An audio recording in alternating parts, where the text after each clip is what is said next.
Shiny hunting is one of the most popular forms of enjoying Pokemon games after playing through the story, and the ways in which they are hunted varies widely.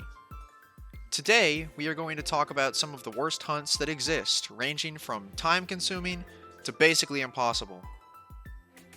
Most of these hunts are specific methods of hunting the shiny, and a few are specific rare forms of Pokemon to obtain shiny. We're going to start with some low balls, some that really aren't that bad, but are far more time consuming than your typical shiny hunt, and are really just hunts for you to do if you want to say you got the shiny in a special manner. The easiest of these hunts are NPC trade Pokemon. There are very few instances of this as most NPC trades are shiny locked, but there are a few exceptions in the Isle of Armor DLC in Sword and Shield, and Let's Go Pikachu and Eevee.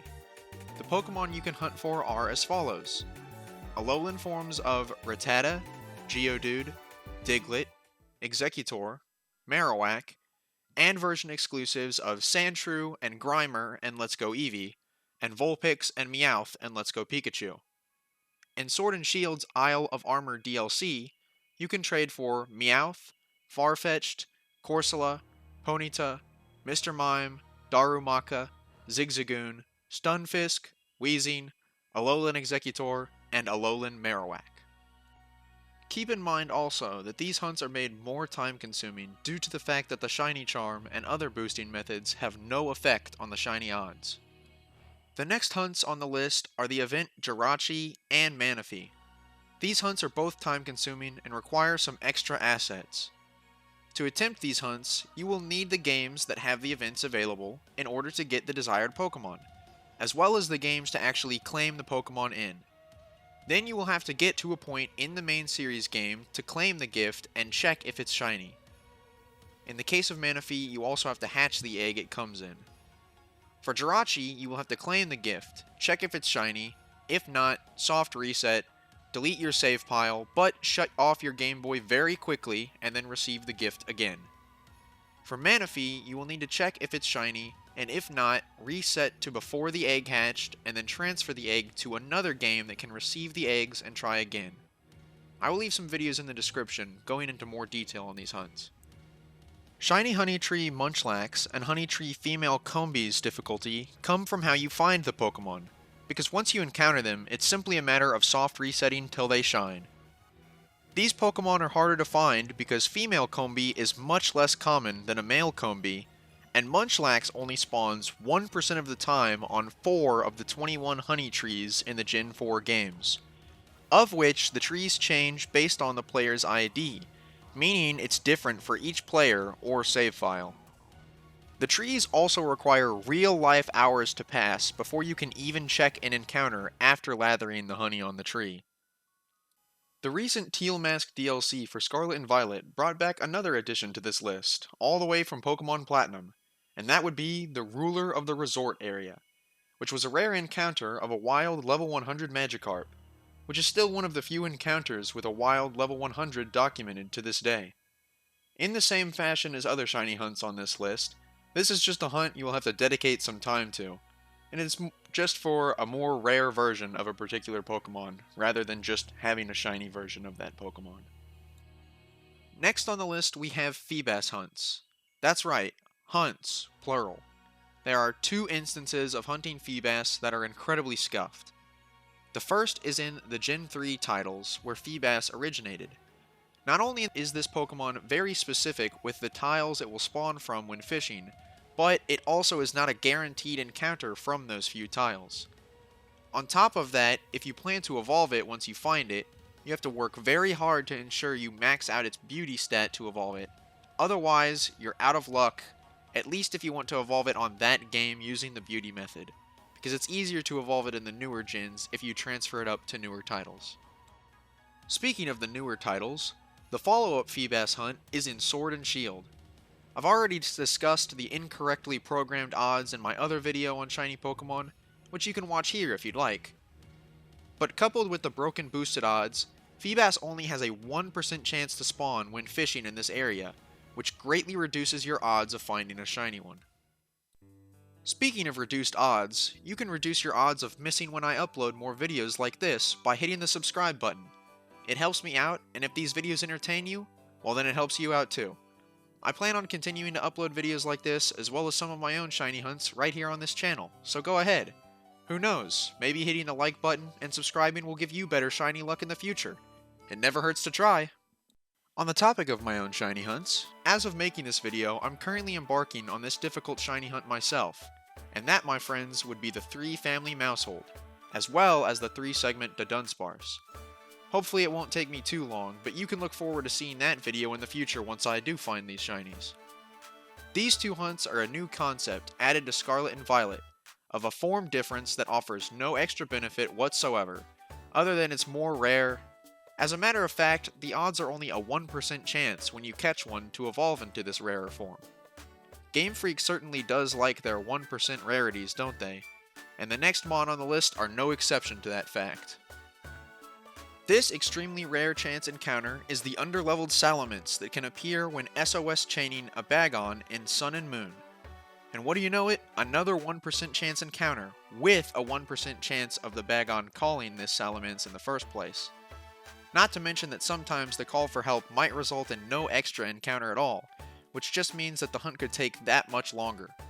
Plus, you're either going to have many phases, or just come to terms with all the shiny Bagons you're willing to KO to find that infamous shiny Salamence. Moving on to what is yet a few more 1% chance spawns, the rarest Pokemon to encounter in the Safari zones have the added risk of just running away from you.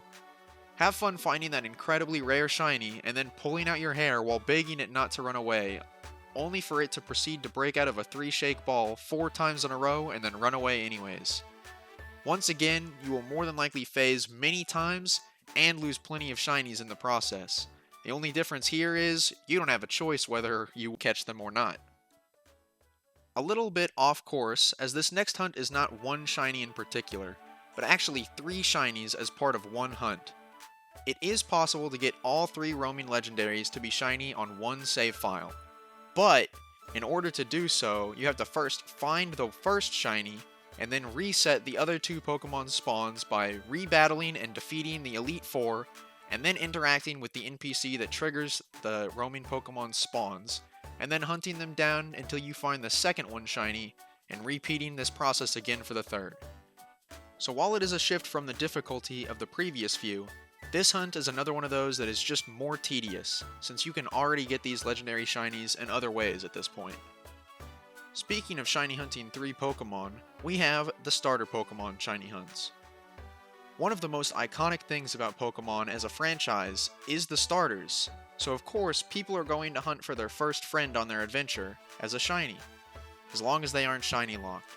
Thanks for that, Game Freak. I sure do love being forced into the Masuda method to shiny hunt the newest set of starters. Complaints aside, in the nature of this video, the trio of starters we are talking about is the hunt for the last set we could shiny hunt before starters were being shiny locked. These are of course the Alolan starters. In Sun and Moon specifically, as Ultra Sun and Moon aren't quite as bad to hunt for. The reason for this is due to the incredibly long cutscene that is required in between each encounter. Speaking of starters, a much more niche hunt for you is hunting the Johto starters in Pokemon XD Gale of Darkness. Not only do you have to have a copy of this game if you don't already have one, but you also have the incredibly low odds of 1 in 8,192, with no ways to boost them, and the fact that you have to climb and battle through Mount Battle to get them. Plus, you can only save in front of the final challenge before battling him, so you have to go through a whole battle sequence in between each encounter. I won't lie though, it might be worth it to have that shiny Cyndaquil. The green flames are just too good.